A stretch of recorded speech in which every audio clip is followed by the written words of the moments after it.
Chapter 7, Interference. Hunters have infiltrated your campsite and their leader is oddly familiar. This man, I swear I know him from somewhere, but I'm positive we've never met. Lead hunter saunters around the campsite admiring the scenery, the buildings, the beautiful night sky. Beautiful place you've got here. You know, I so rarely get to leave my office in New York. This is a real treat. You all clearly keep this place in great condition. Spares the pleasantries. If there's something you want from us, then just ask. Channing speaks up in your mind via telepathy, his inner voice growling. There's something off about this. They could have killed us in our sleep. Is it weird that I recognize their leader? I swear I've never met him before, but something about him seems familiar. Could it be he was one of the hunters we faced before? Maybe he got promoted? Either way, he's just a hunter. We can take him if we all work together. Part of you agrees with Channing.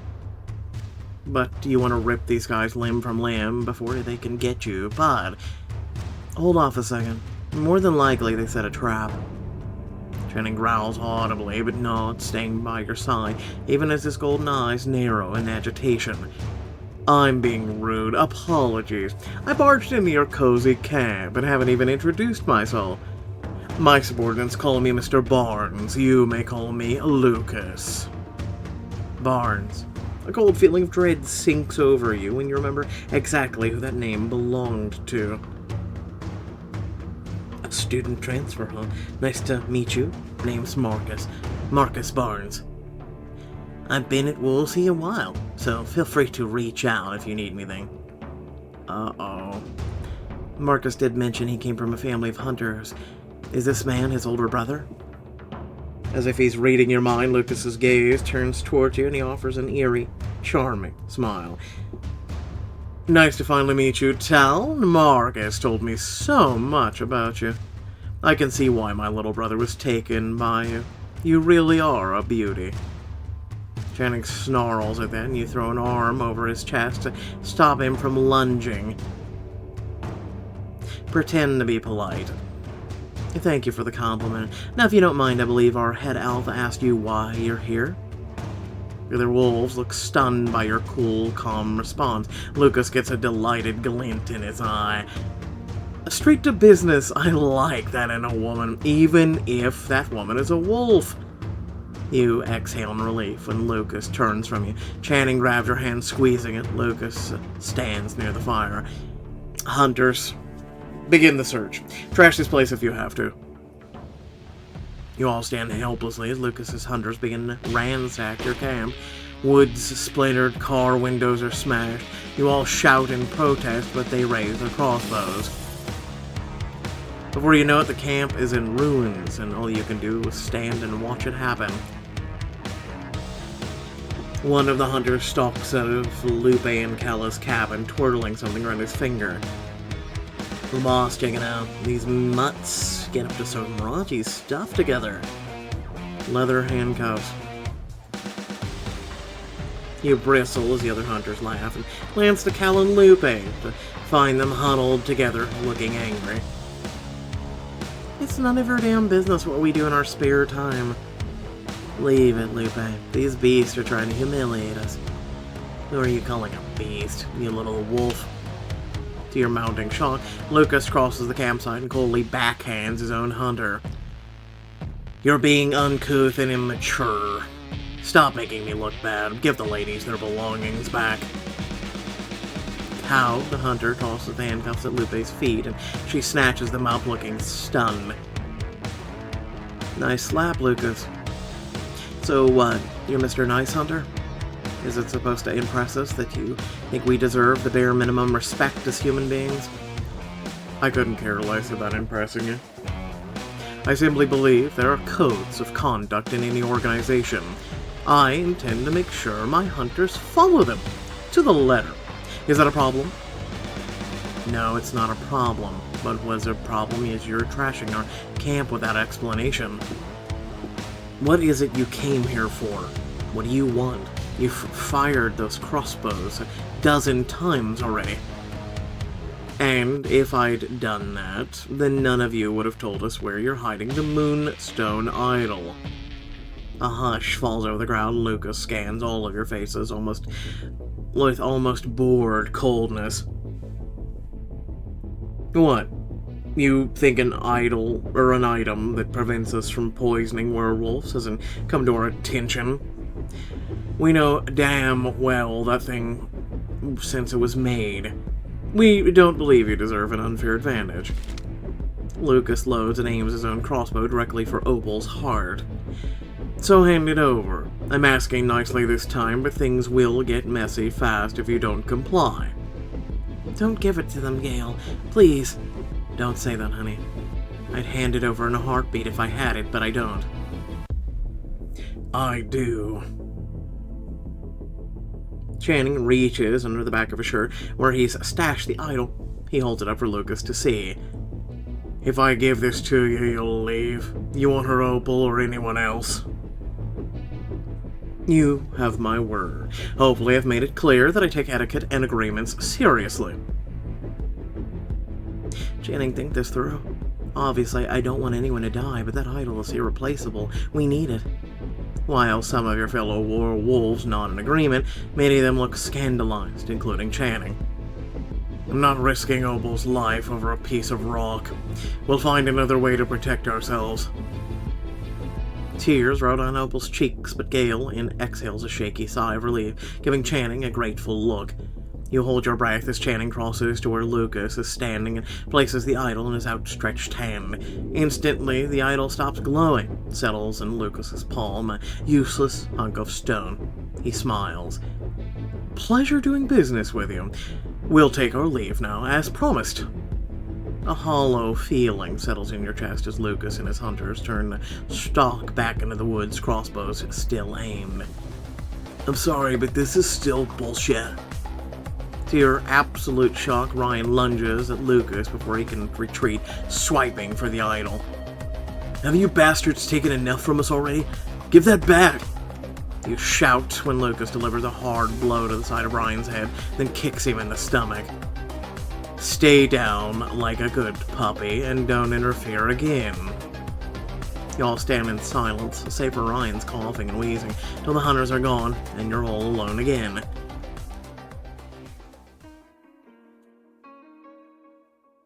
You all gather yourselves and head into the dining hall, the one area that's not completely trashed.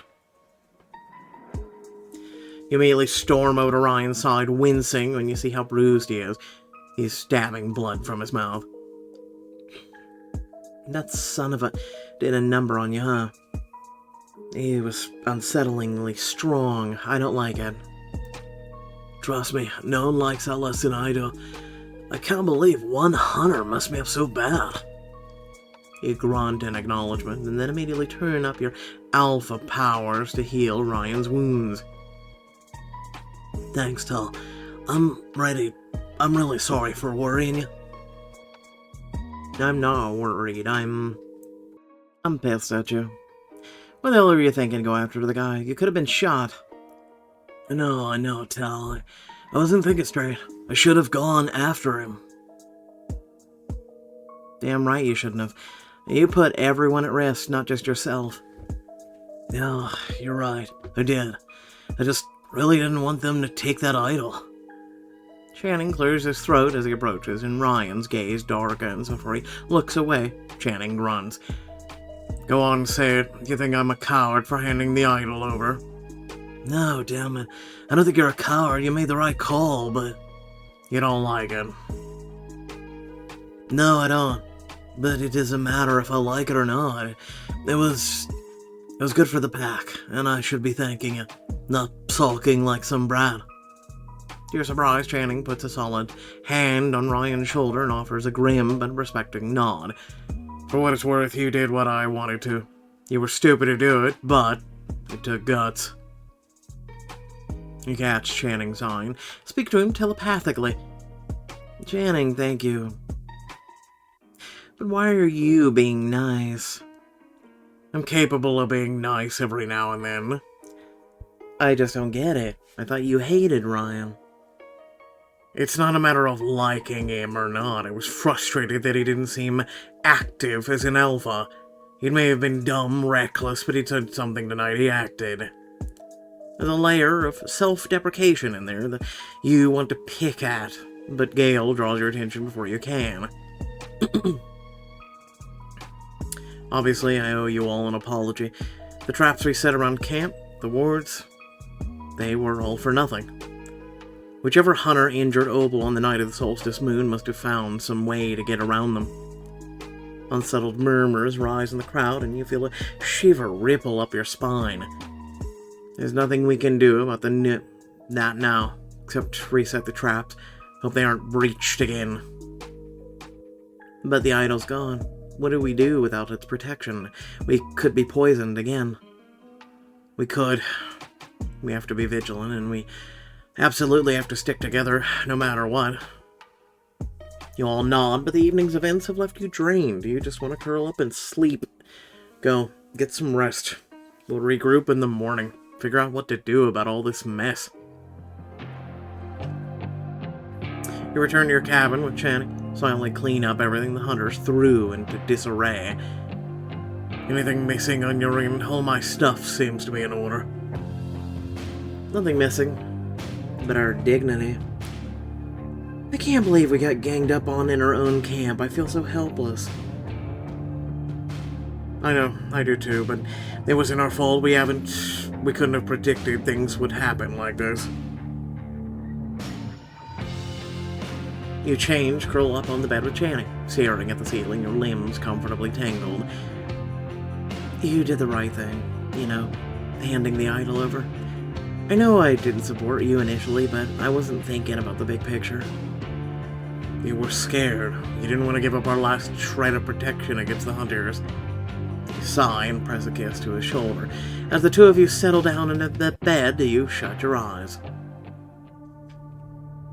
And before you know it, you're in the midst of a dream. But it's not like any dream you're used to. You're crouching over the bleeding, battered body of Marcus, your former friend turned adversary. You'll never escape, You'll never get rid of me, no matter how hard you try. Marcus spits some blood onto your face, causing you to recoil in shock. I live in your head now. I'll never let you escape the hell I created for you. You jolt awake, gasping, and find that Channing is already sitting at the edge of the bed. Bad dream? Yeah, you too? Channing nods, and you scoot to the edge of the bed to run your hand up and down his back.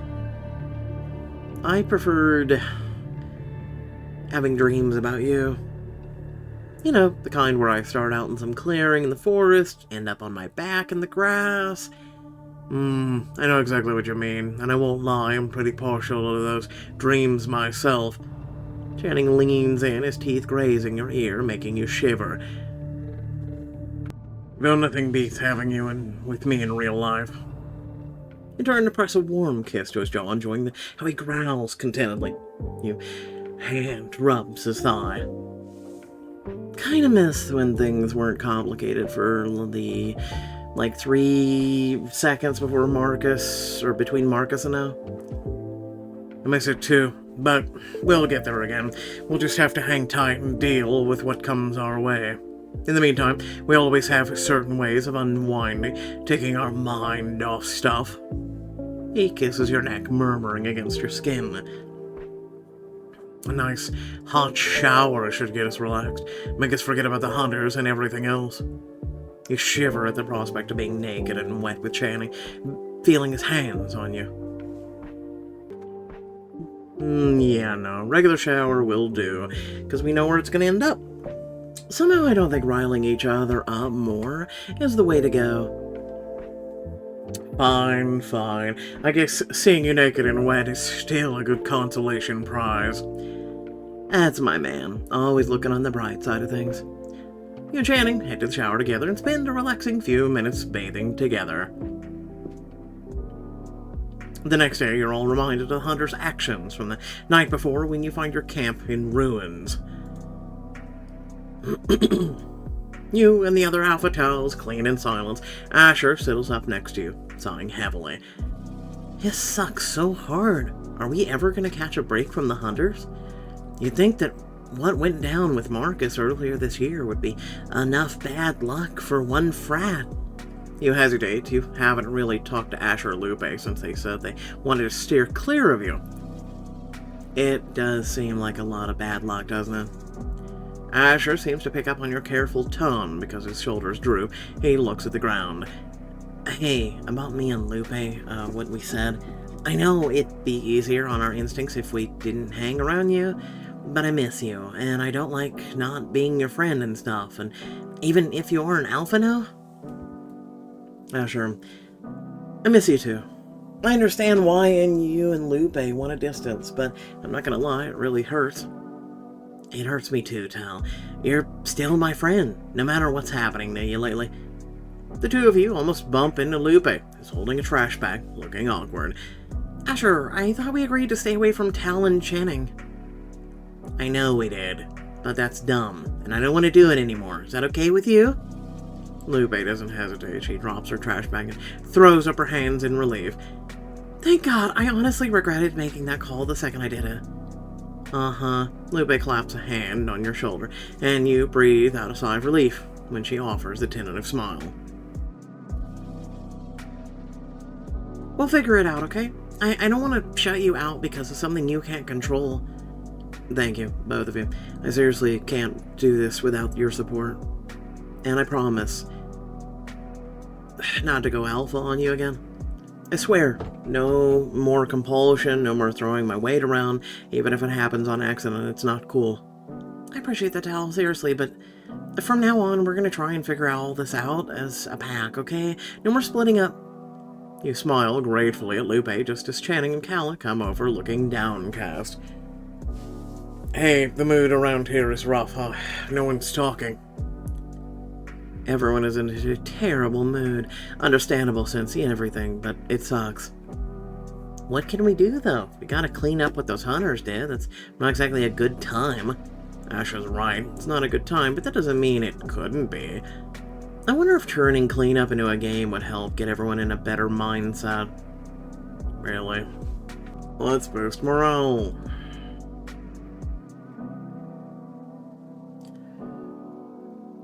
You surprise your pack by finding an overturned cooler and stand on top of it, getting everyone's attention.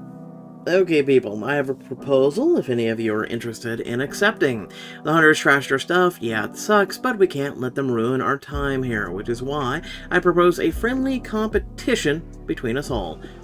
I certainly piqued their interest. Every alpha town in the area is watching you with rapt attention. Let's split the camp into 2 zones. We'll have 2 teams, 1 for each zone. First team to do cleanup of their entire zone is declared the winner, and the losers... How about dish duty for the next 2 nights? Losers will have to clean up our scraps.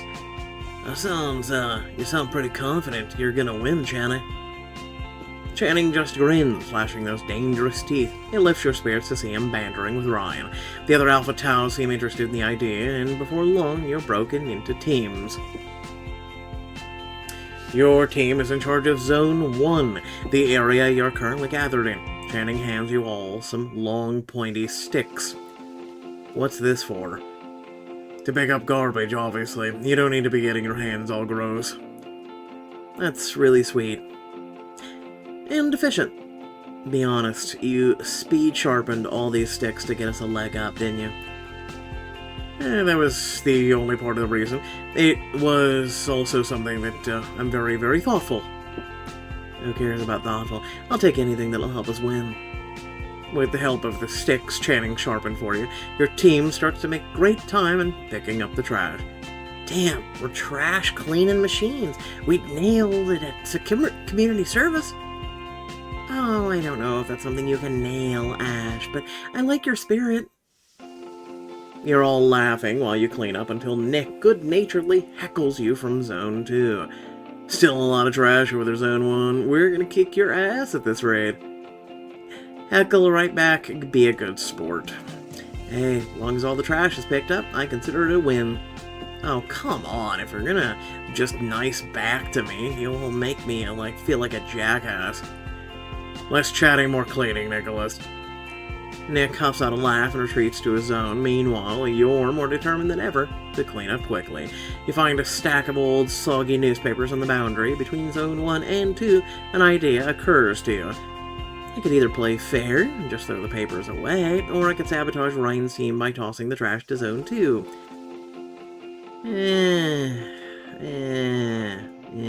Play fair. You consider sabotaging Ryan with wet newspapers, but decide to be the better person. You toss the newspapers into a nearby trash bag. Catching Channing's eye, smiles at you. Don't think I didn't notice, considering sabotaging back there. It was a whole minute ago. I've become a much more mature, grown-up person since.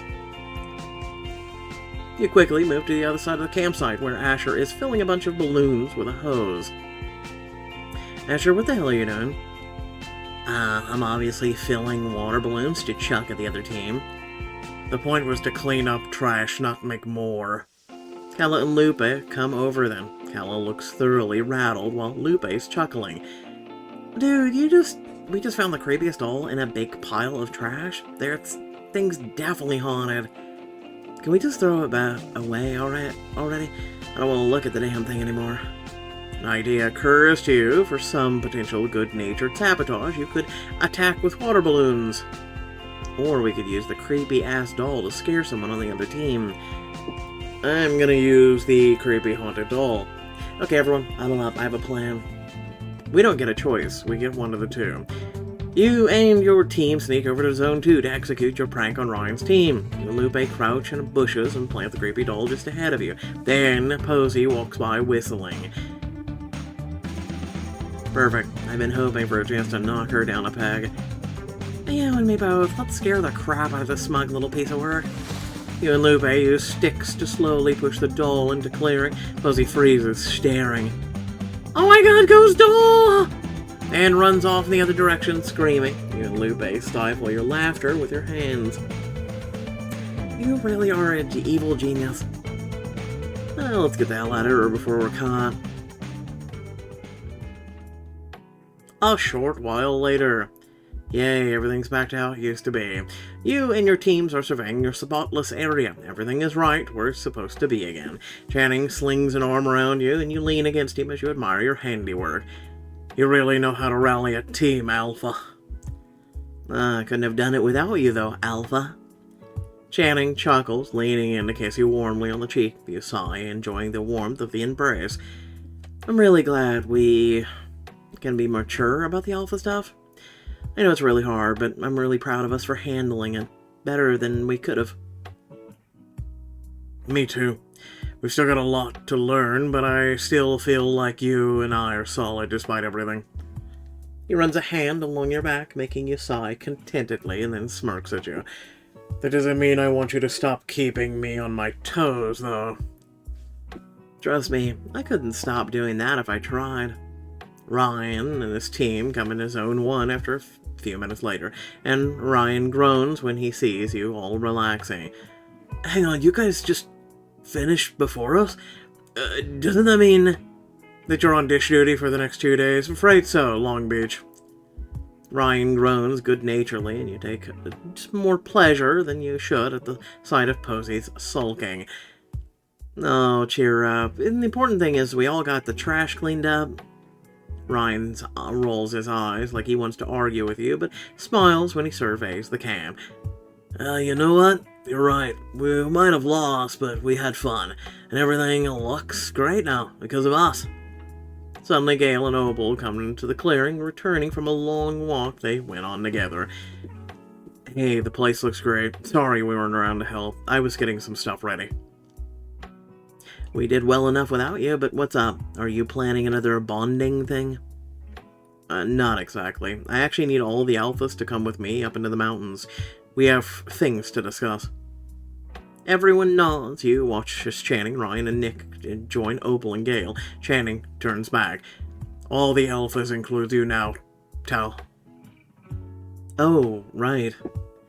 You hasten to follow the others, wondering when you're going to get used to being in the Alpha Club. You and the other alphas follow Gale up the mountain until you're in a secluded area away from camp. Gale leans against a tree, seemingly gathering his thoughts. I thought I'd bring you all up here because we have a choice to make. Things are obviously not as safe for us here as we'd hoped. This retreat is an Alpha Tau tradition, and I know it means a lot to us, but you're thinking we should leave early. It's something to consider. On one hand, there's safety in numbers. We might be better off together. But on the other hand, we're being targeted here. People losing the ability to transform. Hunter attacks, now the Moonstone Isle's gone. I hear what you're saying. And maybe we should leave. I think it's too dangerous to stay. We're risking more Hunter attacks or worse. Like I said, it's an important consideration. That's why I want us to vote anonymously on whether to stay or leave. He passes around some slips of paper and pencils, gives you each a piece to write your vote. When you're done, Opal passes around a big hat for you to put your votes into. Put your votes into the purple hat.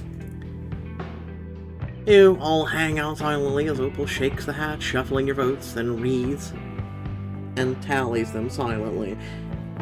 That's 2 votes for leave, 4 votes for stay. Hold on, let me think of the math real quick. Okay, so one of votes to leave is me. Who the hell's the other one? And then why was there 4 to stay? You sigh, a little on edge. You'll accept the majority rule, but that doesn't mean you feel safe. Alright then, if people want to stay, that means we'll stay. Let's not tell our packs we had this conversation. The less reason we give them to panic, the better, agreed? You all nod and echo, agreed in unison. Gale stretches his legs with a sigh. Probably better transform for the trip down. That was way too far a hike on 2 legs. I'm with Ryan. I'll catch you on the other side. Nick and Ryan both transform, beginning the trot down the mountain, but something feels off. What the hell? You, Channing and Opal, stare at Gale, bewildered. He's staring blankly at the ground, panic in his voice. It only takes you a second to figure out what's happening. Dread seizes tightly around your heart. He can't transform. Gale, can you not transform into a wolf anymore? So, we didn't heal Gale, so clearly it's not us. We are being screwed with. Anyway, without further ado, thanks for watching. Please remember to like, share, and subscribe. Leave me a comment down below. Most likely, we're being experimented on. We're being screwed with. If a wolf can't transform into a wolf, then you're easy pickings. Just saying. Easy pickings. Anyway, one of the reasons why, think about it. They didn't really do anything to the place you eat. They might have smuggled things into the food, the water. They could have done anything. Just saying. Thanks again for watching. Catch you all later. Peace out.